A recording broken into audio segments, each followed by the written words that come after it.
4th month ப்ரெக்னன்சியில் என்ன ஃப்ரூட்ஸ்லாம் சாப்பிடலாம்? பேபியோட க்ரோத் வந்து 4th மந்தில் ரொம்ப ஃபாஸ்ட்டாக இருக்கும். ஸோ அந்த க்ரோத்தை ஹெல்ப் பண்ணுறதுக்கு நம்ம என்ன ஃப்ரூட் சாப்பிடலாம் அப்படின்றது இந்த வீடியோவில் பார்க்கலாம்.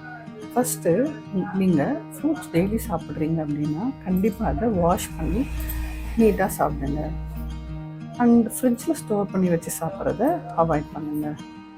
நீங்கள் டெய்லி ஃப்ரூட்ஸ் சாப்பிட்றீங்க அப்படின்னா என்ன ஃப்ரூட்ஸ்லாம் உங்களோட 4th மந்த் ப்ரெக்னன்சியில் இன்க்ளூட் பண்ணுங்க அப்படின்றத என் கூட ஷேர் பண்ணுங்கள்.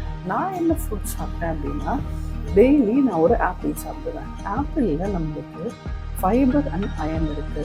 ஸோ இது நம்மளுக்கு பேபியோட க்ரோத்துக்கு ரொம்ப ஹெல்ப்ஃபுல்லாக இருக்கும். அது இல்லாமல் போமோகிரானட் ஹெச்பி லெவல் இன்க்ரீஸ் பண்ண ரொம்பவே ஹெல்ப்ஃபுல்லாக இருக்கும்.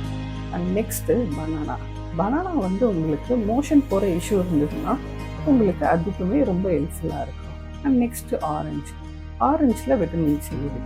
ஸோ நான் இந்த ஃப்ரூட்ஸ்லாம் என்னோடய 4th மந்த் ப்ரெக்னன்சியில் டெய்லி சாப்பிட்றேன். நீங்கள் சாப்பிட்ட ஃப்ரூட்ஸில் உங்களோட ஃபேவரட் என்ன அப்படின்ட்டு மறக்காமல் ஷேர் பண்ணுங்கள்.